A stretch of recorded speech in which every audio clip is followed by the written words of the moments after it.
Welcome to Just the Word, where we're reading through the Bible in 1 year. And I'm Net. Today's reading will come from 2 Chronicles, chapters 21, 22, and 23. 2 Chronicles, chapter 21. Then Jehoshaphat rested with his fathers and was buried with them in the city of David. And Jeroham, his son, succeeded him as king. Jeroham's brothers, the sons of Jehoshaphat, were Azariah, Jehiel, Zechariah, Azariah, Michael, and Shephatiah.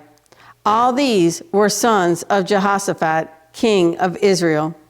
Their father had given them many gifts of silver and gold and articles of value, as well as fortified cities in Judah. But he had given the kingdom to Jeroboam because he was his firstborn son.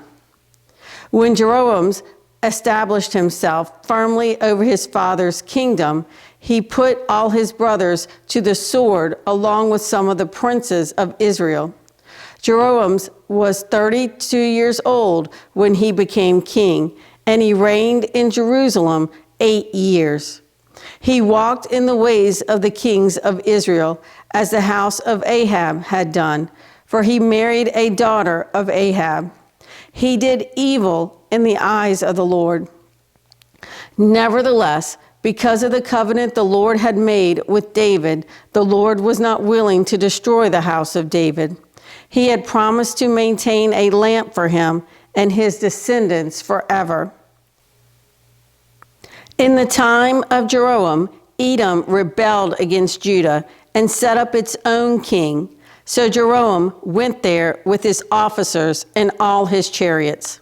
The Edomites surrounded him and his chariot commanders, but he rose up and broke through by night. To this day, Edom has been in rebellion against Judah. Libnah revolted at the same time because Jeroboam had forsaken the Lord, the God of his fathers. He had also built high places on the hills of Judah and had caused the people of Jerusalem to prostitute themselves and had led Judah astray. Jeroboam received a letter from Elijah the prophet, which said, "This is what the Lord, the God of your father David says. You have not walked in the ways of your father Jehoshaphat or of Asa, king of Judah, but you have walked in the ways of the kings of Israel, and you have led Judah and the people of Jerusalem to prostitute themselves, just as the house of Ahab did. You have also murdered your own brothers, members of your father's house, men who were better than you. So now the Lord is about to strike your people, your sons, your wives, and everything that is yours with a heavy blow. You yourself will be very ill with a lingering disease of the bowels until the disease causes your bowels to come out." The Lord aroused against Jeroboam the hostility of the Philistines and of the Arabs who lived near the Cushites. They attacked Judah, invaded it, and carried off all the goods found in the king's palace, together with his sons and wives. Not a son was left to him except Ahaziah, the youngest. After all this, the Lord afflicted Jeroboam with an incurable disease of the bowels. In the course of time, at the end of the 2nd year, his bowels came out because of the disease, and he died in great pain. His people made no fire in his honor, as they had for his fathers. Jeroboam was 32 years old when he became king, and he reigned in Jerusalem 8 years. He passed away to no one's regret and was buried in the city of David, but not in the tombs of the kings. 2 Chronicles chapter 22. The people of Jerusalem made Ahaziah, Jeroboam's youngest son, king in his place, since the raiders who came with the Arabs into the camp had killed all the older sons. So Ahaziah, son of Jeroboam, king of Judah, began to reign. Ahaziah was 22 years old when he became king, and he reigned in Jerusalem 1 year. His mother's name was Athaliah, a granddaughter of Omri. He too walked in the ways of the house of Ahab, for his mother encouraged him in doing wrong. He did evil in the eyes of the Lord, as the house of Ahab had done. For after his father's death, they became his advisors to his undoing. He also followed their counselor when he went with Joram, son of Ahab, king of Israel, to war against Hazael, king of Aram, at Ramoth Gilead. The Arameans wounded Joram, so he returned to Jezreel to recover from the wounds they had inflicted on him at Ramoth in his battle with Hazael, king of Aram. Then Ahaziah, son of Jeroboam, king of Judah, went down to Jezreel to see Joram, son of Ahab, because he had been wounded. Through Ahaziah's visit to Joram, God brought about Ahaziah's downfall. When Ahaziah arrived, he went out with Joram to meet Jehu, son of Nimshi, whom the Lord had anointed to destroy the house of Ahab. While Jehu was executing judgment on the house of Ahab, he found the princes of Judah and the sons of Ahaziah's relatives who had been attending Ahaziah, and he killed them. He then went in search of Ahaziah, and his men captured him while he was hiding in Samaria. He was brought to Jehu and put to death. They buried him, for they said, he was a son of Jehoshaphat, who sought the Lord with all his heart. So there was no one in the house of Ahaziah powerful enough to retain the kingdom. When Athaliah, the mother of Ahaziah, saw that her son was dead, she proceeded to destroy the whole royal family of the house of Judah. But Jehosheba, the daughter of King Jeroboam, took Joash, son of Ahaziah, and stole him away from among the royal princes who were about to be murdered, and put him and his nurse in a bedroom. Because Jehosheba, the daughter of King Jeroboam and wife of the priest of Jehoiada, was Azariah's sister, she hid the child from Athaliah, so she could not kill him. He remained hidden with them at the temple of God for 6 years while Athaliah ruled the land. 2 Chronicles chapter 23. In the 7th year, Jehoiada showed his strength.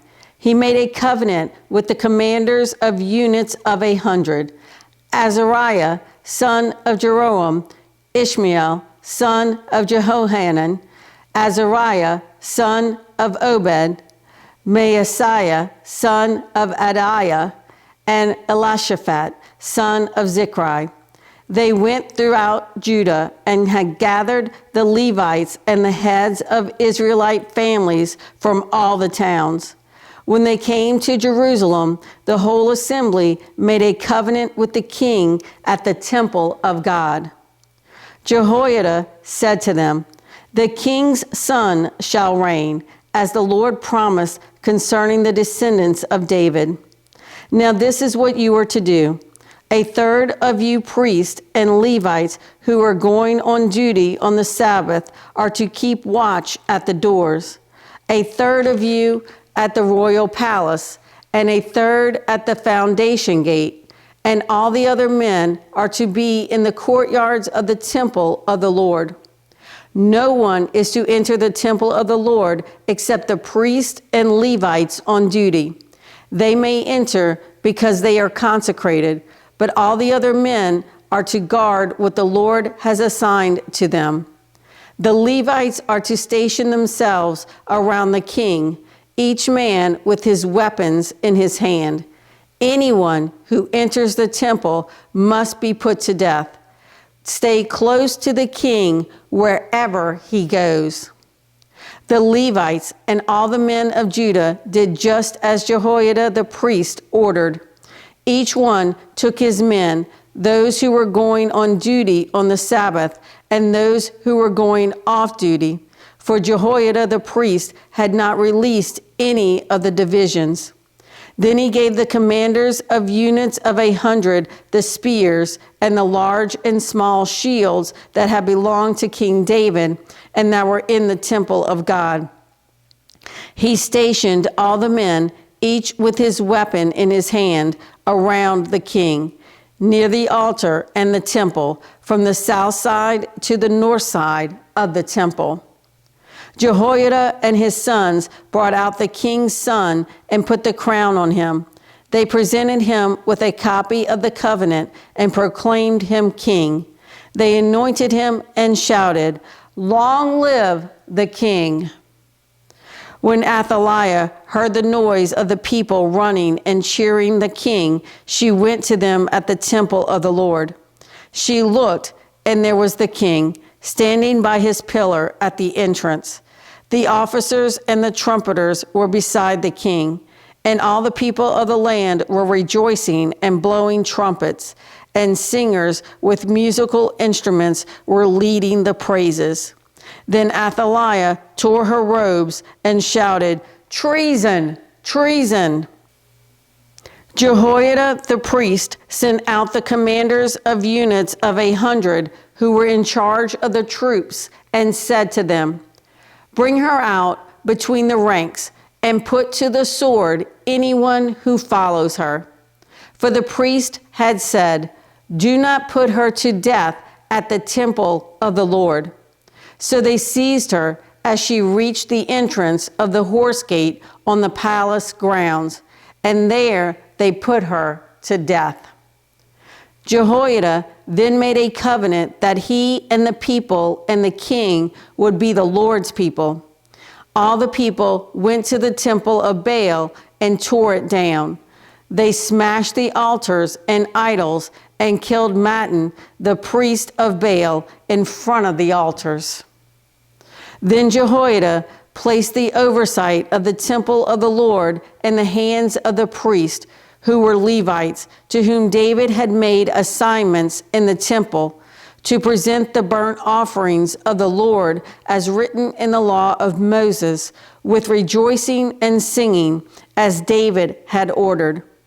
He also stationed doorkeepers at the gates of the Lord's temple, so that no one who was in any way unclean might enter. He took with him the commanders of hundreds, the nobles, the rulers of the people, and all the people of the land, and brought the king down from the temple of the Lord. They went into the palace through the upper gate and seated the king on the royal throne, and all the people of the land rejoiced. And the city was quiet, because Athaliah had been slain with the sword.